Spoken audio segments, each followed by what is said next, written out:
मित्रांनो नमस्कार. हा आपला 3 नंबर प्लॉट शरद किंगचा आहे. याला आपण 26 जानेवारीला पाणी दिलेलं आहे.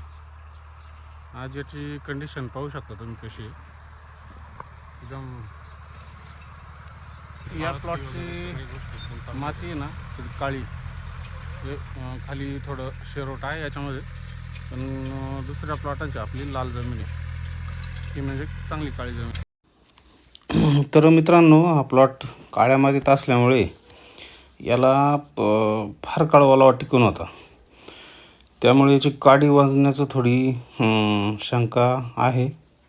तर बघू आता, थोडी शंका वाटतेच आहे. पण या काळात याला वापसा कंडिशन टिकून ठेवणं फार महत्त्वाचं आहे. 26 जानेवारीला 10 तास पाणी दिलं होतं. त्यानंतर याला एकदाच पाणी दिलं आहे, जवळजवळ 3 ते 4 तास दिलं असेल पाणी. त्यानंतर अजून याला पाणी दिलेलं नाही. या काळात महत्त्वाचं काम करायचं म्हणजे फॉस्फेट लेवल चौकी अवस्था असल्यामुळं फॉस्फेट लेवल, पोटॅश लेवल आणि बोरान आणि संजीवक म्हणजे सायटोकायनिनचा वापर आपण केला पाहिजे.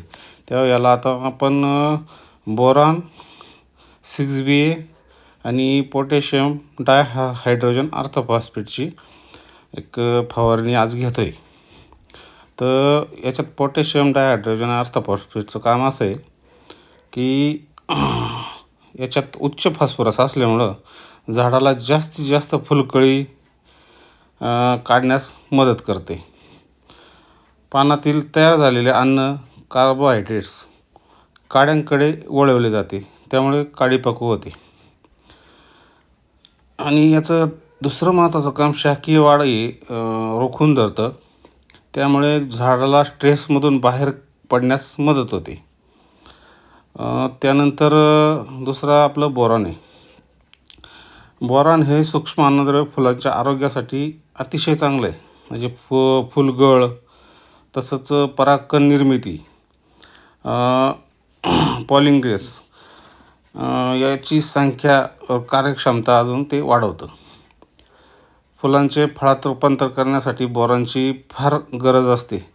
तसेच कॅल्शियमचे वहन सुधारून ते फुलाचं देठ मजबूत करतं आणि त्यांनी कळीगळ, शक्यतो मादी कळीगळ कमी होते. म्हणून बोरॉनचा इथं आपण वापर जर केला ना या स्टेजला 1-2 वेळा, तर फारच फायद्याचं ठरेल. त्यानंतर यावेळेस एक संजीवक आपण 1 ते 2 स्प्रे, एक 6BA सायटोकायनिन म्हणून एकदा घेतलं पाहिजे. याच्यात काय होतं, सुप्त कळ्या ज्या असतात ना, छोट्या कळ्या, त्या जागृत करण्याचं काम 6BA करतं. आणि मित्रांनो, हा स्प्रे देताना आपल्या जमिनीमध्ये पुरेसा ओलावा म्हणजे वापसा कंडिशन ही चांगली असली पाहिजे, हे पहिले लक्षात घ्या. आणि व्हिडिओला फॉलो करा. नवीन व्हिडिओ आपल्याला येत राहतील. धन्यवाद मित्रांनो.